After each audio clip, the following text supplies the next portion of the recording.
বিভাজন বিভীষিকা স্মরণ দিবস উপলক্ষে উত্তর দিনাজপুর জেলায় মৌন মিছিলের আয়োজন। আজ উত্তর দিনাজপুর জেলার একাধিক জায়গায় পালিত হলো বিভাজন বিভীষিকা স্মরণ দিবস। প্রধানমন্ত্রী নরেন্দ্র মোদীর আহ্বানে দেশজুড়ে দিনটি উদযাপিত হচ্ছে। তারই অঙ্গ হিসেবে জেলার বিভিন্ন গ্রাম ও শহরে আয়োজন করা হয় স্মরণ সভা ও মৌন মিছিল কর্মসূচি। এদিন উত্তর দিনাজপুর জেলা বিজেপির পক্ষ থেকে বিভিন্ন স্থানে ওই কর্মসূচি পালিত হয়। দলীয় কার্যালয়ে এক স্মরণ সভায় জেলা বিজেপি সভাপতি নিমাই কবিরাজ বলেন, দেশভাগের বিভীষিকা শুধু ইতিহাসের কালো অধ্যায় নয়, এটি ভবিষ্যতের জন্য শিক্ষা। লাখ লাখ মানুষ দেশভাগের যন্ত্রণা সয়ে নতুন জীবন শুরু করেছিলেন। আজকের দিনে আমাদের অঙ্গীকার করতে হবে দেশকে ঐক্যবদ্ধ রাখা, সম্প্রীতির বার্তা ছড়িয়ে দেওয়া আমাদের অন্যতম দায়িত্ব। তিনি আরো জানান, বিজেপি কর্মীরা আজ জেলার প্রায় সব ব্লকে আলোক প্রজ্বলন করেছে। শরণার্থী পরিবারগুলিকে স্মরণ করা হয়েছে, যেখানে স্থানীয় নেতৃত্বদের উপস্থিতিতে শ্রদ্ধার্ঘ্য নিবেদন করা হয়। এছাড়াও মৌন মিছিলের মাধ্যমে দেশভাগের ভয়াবহতা স্মরণ করা হয়। আজকের কর্মসূচি আপনারা জানেন, আজকে 14ই আগস্ট। আজকের দিনেই বিভাজনের বিভীষিকা যে কর্মসূচি আমরা পালন করছি, 1947 সালে 15ই আগস্ট যেদিন ভারতবর্ষ স্বাধীন হয়েছিল, ঠিক তার আগের দিন 14ই আগস্ট পাকিস্তান ঘোষণা হয়েছিল এবং সেই ঘোষণা হওয়ার পর দেশ বিভাজনের শিকার হয়েছিলেন হিন্দু ধর্মের মানুষ।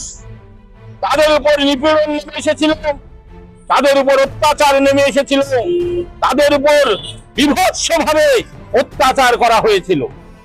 সেই 14 আগস্ট ভারতবর্ষের বুকে আজ আমরা সর্বস্তরে সমস্ত জায়গায় এই বিভাজনের বিভীষিকা পালন করছি। আমার উত্তর দিনাজপুর জেলায় 33টি মন্ডলের 33 স্থানে এই বিভীষিকা পালন হচ্ছে। তারই অঙ্গ হিসাবে আমার রায়গঞ্জের 3 নম্বর মন্ডলে বিভীষিকা পালন করছি। এই পালন করার মূল উদ্দেশ্য আপনারা জানেন, দেশ স্বাধীনের পর হিন্দুদের উপর কি অত্যাচার হয়েছিল। লাখো লাখো হিন্দু ধর্মের মানুষ তারা নিজেদের বাড়ি ঘর ছেড়ে, আত্মীয় স্বজন, ধন সম্পদ সমস্ত ছেড়ে তারা পালিয়ে এসেছিল। যারা আসতে পারেন নাই তাদের উপর নির্মম অত্যাচার হয়েছিল, বহু মানুষকে হত্যা করা হয়েছিল এবং পালিয়ে আসার সময় অনেককে ধরে ধরে রাস্তায় মেরে ফেলা হয়েছিল। শিশু আবাল বৃদ্ধ থেকে শুরু করে সকলের উপর নির্যাতন হয়েছিল। তাই আজকের দিনে আমরা এই 14ই আগস্ট সেই বিভাজনের বিভীষিকা আমরা স্মরণ করতে চাই এবং স্মরণের মাধ্যমে সারা বাংলার নতুন প্রজন্মের, বর্তমান প্রজন্মের মানুষকে জানাতে চাই, সেই পূর্বের ইতিহাস স্মরণ করে আগামী দিনে যেই সব পরিবেশ সৃষ্টি না হয় এবং বাংলার পরিবেশ যেন ভালো থাকে।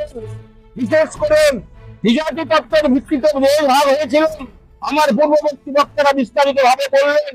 আবার নতুন করে আমার এই ভারতবর্ষকে দখল করবার যে চক্রান্ত চলছে, যেভাবে অনুপ্রবেশকারী রোহিঙ্গা মুসলমানরা আমার ভারতবর্ষকে গ্রাস করবার চেষ্টা করছেন, তারই প্রতিবাদে জনগণকে সচেতন করবার লক্ষ্যেই আজকে আমাদের এই বিভাজনের বিভীষিকার দিনটি আমরা পালন করছি। এবং আগামী দিনে এই দেশ যাতে সুরক্ষিত থাকে, তাতে SIR এর মাধ্যমে প্রকৃতি ভোটার তথ্যকে মূল্যায়ন করে ভেরিফিকেশন করেন, প্রকৃতি ভারতের নাগরিক যারা তারা যেন নাগরিকত্ব থাকেন এবং যারা অবৈধভাবে আমার পশ্চিমবাংলায় ঢুকে পশ্চিমবাংলার আর্থসামাজিক থেকে শুরু করে সমস্ত কিছুর দিকে নিরাপত্তার বিঘ্নিত ঘটাচ্ছে, তাদেরকে অবিলম্বে চিহ্নিত করেন, তাদেরকে পুশব্যাক করতে হবে, তাদেরকে গ্রেপ্তার করতে হবে, তাদেরকে দৃষ্টান্তমূলক শাস্তি দিতে হবে। এই দাবিতে বিভাজনের বিভীষিকা নিয়ে বাংলার মানুষকে আমরা সচেতন করতে চাই। নর্থ বেঙ্গলের সেরা সুপার স্পেশালিটি হাসপাতাল জীবন রেখা, অভিজ্ঞ ডাক্তার, আধুনিক lab, 24x7 emergency services, neurology, cardiology, orthopaedics, gastro, দন্ত ও চোখের চিকিৎসা একসাথে, ICU, NICU এবং NABL অ্যাক্রেডিটেড প্যাথোলজি ল্যাব। জীবন রেখা হসপিটাল। আপনার জরুরি মুহূর্তে অ্যাম্বুলেন্স পৌঁছবে ঠিক সময়ে। কল করুন 8373066655।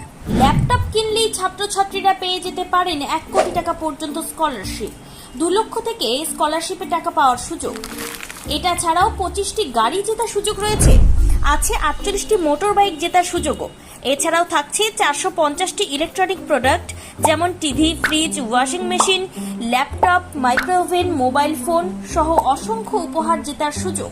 এখানে মাত্র 21,000 টাকা থেকে শুরু করে বিভিন্ন দামের ল্যাপটপ পাওয়া যাচ্ছে। এই সুযোগ সীমিত সময়ের জন্য, তাই আর দেরি না করে আজই চলে আসুন রায়গঞ্জের নেতাজি সুভাষ রোডের হাজারিলাল পেট্রোল পাম্প লাগোয়া রিলায়েন্স ডিজিটাল শোরুমে পুরস্কার